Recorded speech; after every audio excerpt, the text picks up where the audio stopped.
बड़ी खबर, बीजेपी ने ग्वालियर चंबल में झोंकी है पूरी ताकत। आपको बता दें, चुनाव प्रचार के आखिरी 3 दिन और सीएम समेत कई दिग्गज ग्वालियर चंबल में करेंगे आज रैलियां, रोड शो। सिंधिया का मुरैना का दौरा, ग्वालियर में प्रचार करेंगे सांसद ज्योतिरादित्य सिंधिया। अब 3 दिन रह गए हैं बस और 3 दिन बाकी हैं आखिर के। सीएम समेत दिग्गजों की रैलियां, रोड शो। ग्वालियर चंबल में बीजेपी के दिग्गजों ने पूरी ताकत झोंकी है। सिंधिया का मुरैना, ग्वालियर में सिंधिया करेंगे प्रचार। पीसीसी चीफ कमलनाथ ब्यावरा और अशोकनगर में करेंगे प्रचार। तो चुनाव प्रचार के आखिरी 3 दिन बाकी। ग्वालियर चंबल में झोंकी बीजेपी के दिग्गजों ने ताकत। आज सीएम समेत कई दिग्गज ग्वालियर चंबल में करेंगे रैलियां, road show. CM Shivraj Singh Chouhan, प्रदेश अध्यक्ष विष्णुदत्त शर्मा, केंद्रीय मंत्री नरेंद्र सिंह तोमर, पूर्व मुख्यमंत्री उमा भारती, सांसद ज्योतिरादित्य सिंधिया मुरैना और ग्वालियर में करेंगे प्रचार। पीसीसी चीफ कमलनाथ ब्यावरा और अशोकनगर में करेंगे प्रचार। 3 दिन बाकी और पूरी ताकत झोंकी सभी दलों ने चुनाव प्रचार में।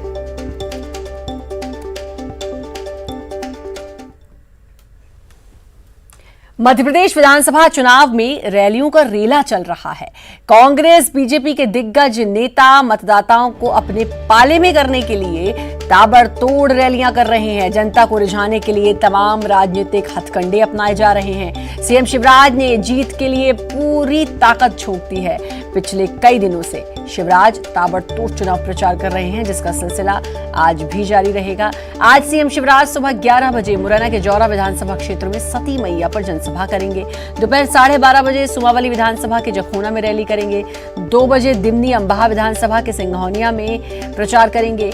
दोपहर 3:30 बजे मुरैना में नगरीय क्षेत्र में जनसभा और रोड शो करेंगे। शाम 4 बजे ग्वालियर में नगरीय क्षेत्र में मेगा रोड शो करेंगे। उसके बाद शाम 6 बजे ग्वालियर पूर्व में रोड शो के बाद जनसभा को संबोधित करेंगे। वहीं पूर्व सीएम कमलनाथ भी सूबे की सत्ता में दोबारा वापसी के लिए पूरा जोर लगा रहे हैं। कमलनाथ सुबह 11 बजे ब्यावरा और दोपहर 12:30 बजे अशोकनगर में कार्यकर्ता सम्मेलन करेंगे। उधर मालवा निमाड़ में 7 विधानसभा सीटों पर हो रहे उपचुनाव को लेकर बीजेपी महासचिव कैलाश विजयवर्गीय दोपहर 12 बजे प्रेस कॉन्फ्रेंस करेंगे। तो एक दिग्गज व्यस्त है धुआंधार प्रचार के लिए और लगातार धुआंधार प्रचार जारी है। शरद जुड़ चुके हैं हमारे साथ, हमारे संवाददाता। शरद, पूरे दिन का ब्यौरा अभी बताया और जिसको बताते हुए साफ समझ में आता है, चाहे बीजेपी हो चाहे कांग्रेस हो, दोनों के एक दिग्गज इस समय जी तोड़ मेहनत कर रहे हैं। देखिए, बिल्कुल श्रद्धा, आपने सही कहा और उसके पीछे की दरअसल वजह भी ये है कि अब केवल 3 दिन बाकी बचे हैं जो चुनाव प्रचार थमना है 28 सीटों के लिए। उसको लेकर यही वजह है कि चाहे बीजेपी के दिग्गज हों या कांग्रेस के दिग्गज हों, अपना पूरा दम लगा रहे हैं। मुख्यमंत्री शिवराज सिंह चौहान आज ग्वालियर चंबल संभाग के दौरे पर रहेंगे। वहां पर मुरैना में उनकी सभाएं हैं, ग्वालियर में उनका रोड शो है। उनके साथ में तमाम और जो दिग्गज हैं बीजेपी के, वो भी ग्वालियर चंबल में रहेंगे। चाहे बात नरेंद्र सिंह तोमर की करें, वीडी शर्मा की करें, प्रहलाद पटेल की करें, उमा भारती की करें, तो वहां पर रहेंगे। इसी तरीके से अशोकनगर और ब्यावरा में भी पूर्व मुख्यमंत्री कमलनाथ का कार्यक्रम है। तो ये कह सकते हैं कि खास तौर से जो फोकस है वो कहीं ना कहीं ग्वालियर चंबल संभाग पर ही है, क्योंकि वहीं पर उपचुनाव की सबसे ज्यादा सीटें हैं। तो आखिरी दौर में वहां पर आखिरी सबसे ज्यादा दम लगाने की कोशिश की जा रही है, क्योंकि वहां से जीतने का मतलब है कि मध्य प्रदेश का जो मूड रहेगा 28 सीटों का, वो कहीं ना कहीं उन्हीं 16 सीटों से तय होगा। तो ये कहना गलत नहीं है कि सत्ता का रास्ता ग्वालियर चंबल संभाग से ही निकलेगा इस बार उपचुनाव के नतीजों में। यही वजह है कि वहां जोर ज्यादा है, लेकिन फोकस सभी सीटों पर दोनों पार्टियों का है। बिल्कुल, क्योंकि शायद हम रोजाना इस बारे में बात कर रहे हैं। 28 सीटों पर उपचुनाव, ये पहली बार हो रहा होगा कि इतनी सारी सीटों पर उपचुनाव। और दूसरी चीज, बड़ी साख का सवाल है बीजेपी के लिए भी और कांग्रेस के लिए भी। बीजेपी के लिए अगर हम बात करें, खास तौर पर ज्योतिरादित्य सिंधिया जो कांग्रेस से इतने लंबे समय से जुड़े हुए थे, अब बीजेपी में शामिल हो चुके हैं, तो फिर उनकी साख का सवाल है कि आखिर अगर हम ग्वालियर चंबल की बात करें तो फिर वहां पर किसका वर्चस्व और किसके समर्थक ज्यादा हैं, किसको लोग ज्यादा पसंद करते हैं, ये इस चुनाव में देखने को मिलेगा। कांग्रेस के साथ भी कुछ ऐसा ही है।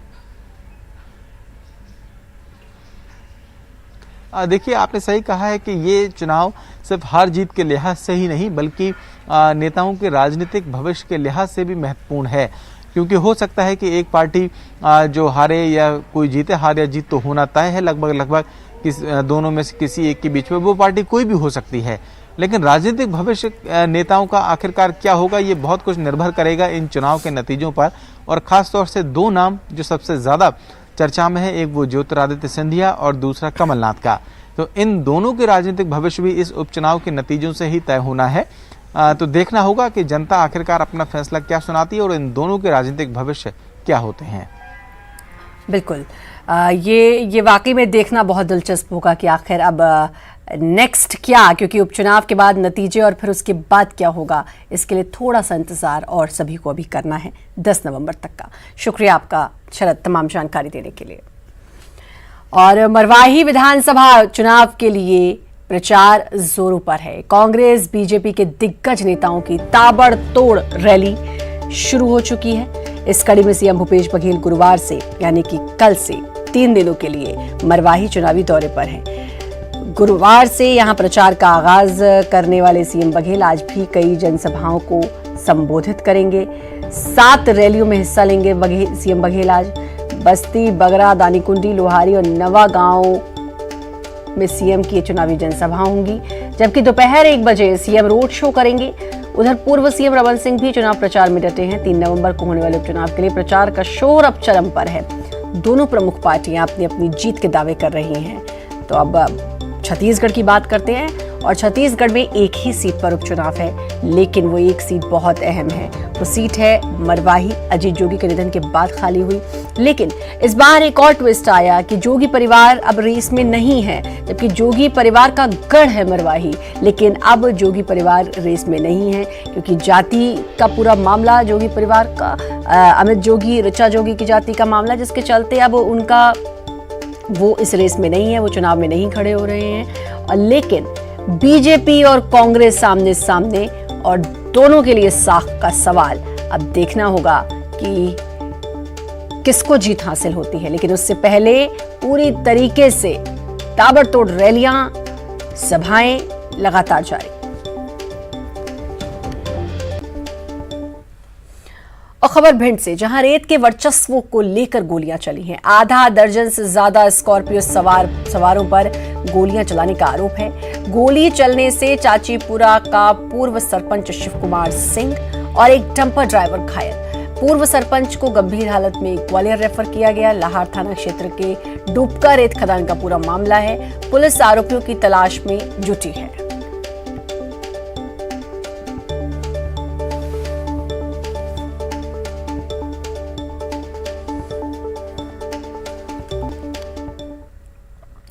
और बेमेतरा, जहां 2 गुटों में मारपीट, 2 अलग अलग घटनाओं में जमकर मारपीट हुई है। 12 लोग घायल हुए हैं। घायल अस्पताल में भर्ती। 35 से ज्यादा लोगों के खिलाफ मामला दर्ज। मनोहरपुर में घुरवा को लेकर ही विवाद हुआ। दाड़ी में जमीन को लेकर विवाद हुआ। तो 2 गुटों में मारपीट, अलग अलग मामलों को लेकर ये मारपीट हुई है।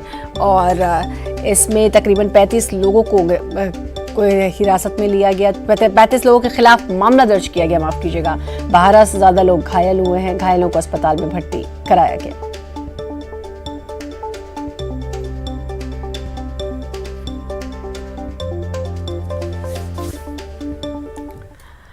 और खबर भोपाल से, मालवा एक्सप्रेस फिर से शुरू। हफ्ते में 3 दिन चलाई जाएगी मालवा एक्सप्रेस। इंदौर से जम्मू तवी जाती है मालवा एक्सप्रेस। रेल मंत्रालय ने हफ्ते में 3 दिन चलाने के निर्देश दे दिए हैं। तो मालवा एक्सप्रेस फिर से चलाई जाएगी, हफ्ते में 3 दिन चलाई जाएगी। इंदौर जम्मू तवी के बीच के रूट में चलती है ये। 3 दिन चलाने की मंजूरी अब रेल मंत्रालय ने दी है।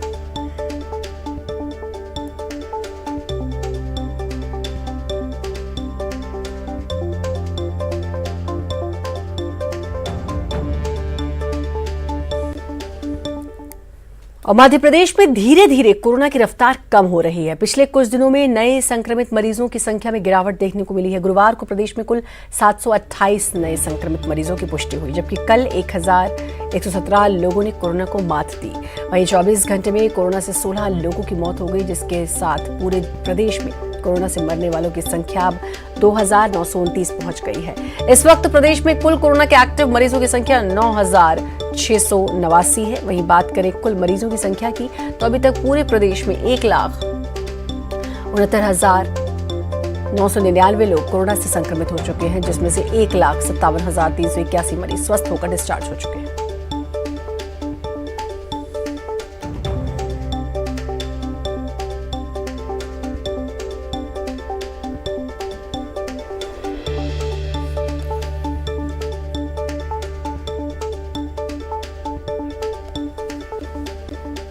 ब्रेक के बाद एक बार फिर से आपका स्वागत है। एमपी के उपचुनाव में हाटपिपलिया सीट पर बेहद दिलचस्प मुकाबला है। कांग्रेस से राजवीर सिंह बघेल जबकि बीजेपी से मनोज चौधरी मैदान में है। खास बात यह है दोनों के पिता भी एक दूसरे के खिलाफ चुनाव लड़ चुके हैं।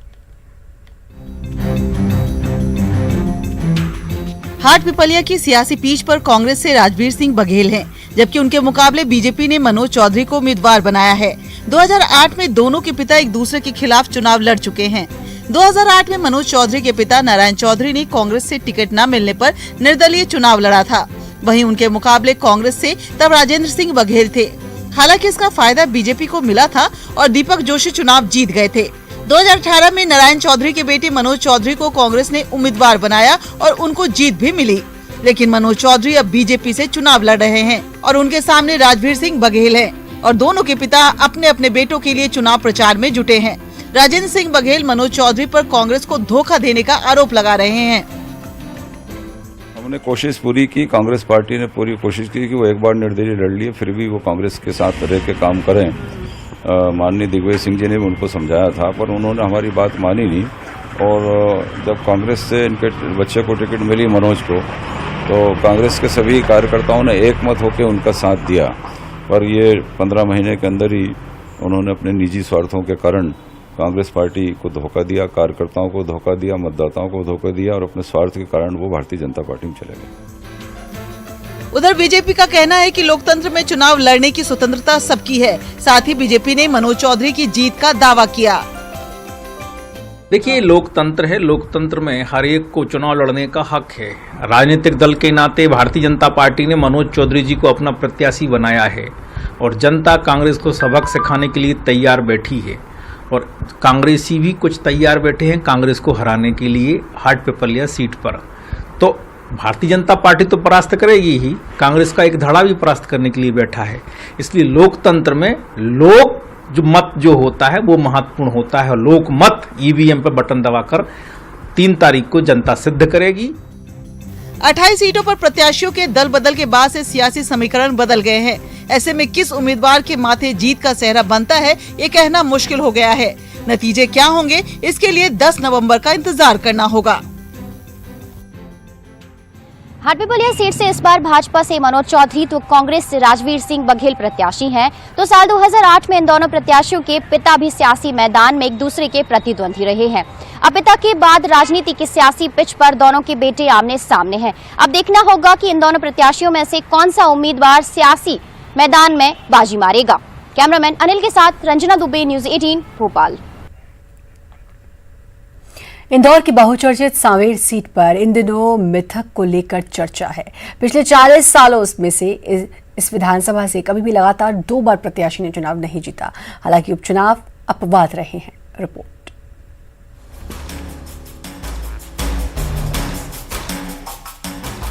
सांवेर के दंगल में कांग्रेस और बीजेपी अपना पूरा दमखम लगा रही है। पिछले 40 साल के इतिहास को देखें तो 1980 से 2018 तक यहाँ कभी किसी प्रत्याशी ने दोबारा चुनाव जीत पाने में कामयाबी हासिल नहीं की। हालांकि उपचुनाव में ऐसा नहीं देखा गया। 1990, 1993 और 2007 में हुए उपचुनाव में प्रत्याशी को फिर से जीत हासिल हुई है। मसलन साल 1980 में प्रकाश सोनकर बीजेपी उम्मीदवार ने जीत हासिल की और कांग्रेस के राधा किशन मालवीय को शिकस्त दी। 1985 में तुलसीराम सिलावट कांग्रेस के उम्मीदवार ने जीत हासिल की और प्रकाश सोनकर जो कि बीजेपी से उम्मीदवार थे उन्हें शिकस्त दी। 1990 में प्रकाश सोनकर बीजेपी के उम्मीदवार जीते और तुलसीराम सिलावट कांग्रेस के उम्मीदवार हारे थे। 1993 में मध्यावधि चुनाव हुए जिसमें प्रकाश सोनकर बीजेपी से उम्मीदवार थे और जीते भी। वहीं तुलसीराम सिलावट को हार का मुंह देखना पड़ा। 1998 में प्रेमचंद गुड्डू कांग्रेस से यहां पर जीत दर्ज करने वाले प्रत्याशी थे। प्रकाश सोनकर बीजेपी से चुनाव हार गए। 2003 में प्रकाश सोनकर बीजेपी से उम्मीदवार बने और जीते भी, वहीं राजेंद्र मालवीय कांग्रेस से चुनाव हार गए। 2007 में उपचुनाव हुआ, जहां कांग्रेस के तुलसीराम सिलावट ने जीत हासिल की और बीजेपी के संतोष मालवीय को हार का मुंह देखना पड़ा। 2008 में तुलसीराम सिलावट कांग्रेस से यहां पर फिर से जीत दर्ज करने वाले प्रत्याशी थे। यहां निशा सोनकर से उनका मुकाबला था और बीजेपी की निशा सोनकर को हार का मुंह देखना पड़ा। साल 2013 में यहां राजेश सोनकर बीजेपी से जीतकर पहुंचे। उन्होंने तुलसीराम सिलावट, जो कि कांग्रेस से उम्मीदवार थे, उन्हें शिकस्त दी। इसके बाद साल 2018 में तुलसीराम सिलावट कांग्रेस से जीतकर विधानसभा पहुंचे। उन्होंने राजेश सोनकर, जो कि बीजेपी से उम्मीदवार थे, उन्हें मात दी। इस बार होने वाले उपचुनाव में तुलसी सिलावट एक बार फिर से चुनावी मैदान में हैं, लेकिन वो बीजेपी से चुनाव लड़ रहे हैं। बीजेपी का कहना है कि मिथक जैसा कुछ नहीं, वो तुलसी सिलावट की जीत का दावा कर रही है। नहीं, ऐसा नहीं है। मुझे लग रहा है कि ऐसा तो नहीं रहा है कि प्रत्याशी का भी रिपीट नहीं होता है। और प्रकाश सोनकर जी भी वहाँ चुनाव लड़े हैं, तुलसी भाई भी चुनाव लड़े हैं और प्रत्याशी को लेकर हमारे को कोई संकट नहीं है। और इस प्रकार के अंधविश्वासों और आशंकाओं को हम निर्मूल मानते हैं। हमारी वृत्ति अपने कार्य के प्रतिदान में है और हम बहुत प्रमाण पूर्वक वहाँ परिश्रम कर रहे हैं। उधर कांग्रेस को अपनी जीत का भरोसा है। कांग्रेस मानती है कि सांवेर की जनता पुराने प्रत्याशी को रिपीट नहीं करेगी। जी, पिछले 20 साल में बिल्कुल सही कहा है कि सांवेर ने कभी भी अपने प्रत्याशी को रिपीट नहीं करा है। इस बार भी सांवेर की जनता प्रत्याशी को रिपीट न करते हुए उस प्रथा को निर्वाह करेगी। न सिर्फ इसलिए कि वो प्रथा को निर्वाह करना है, बट इसलिए भी क्योंकि सांवेर की जनता बैठी हुई है, उनके साथ जो धोखा हुआ है, उनके वोटों को जो बेचा गया है, तो तुलसीराम जी सिलावट को वो बिल्कुल हराएगी। सांवेर सीट पर इस बार 13 प्रत्याशी अपनी किस्मत आजमा रहे हैं। उम्मीदवारों की किस्मत का फैसला 2,64,271 मतदाताओं के हाथ में है। ऐसे में सांवेर का मिथक रहेगा या टूटेगा, ये नतीजों के बाद पता चलेगा। Bureau report, news 18।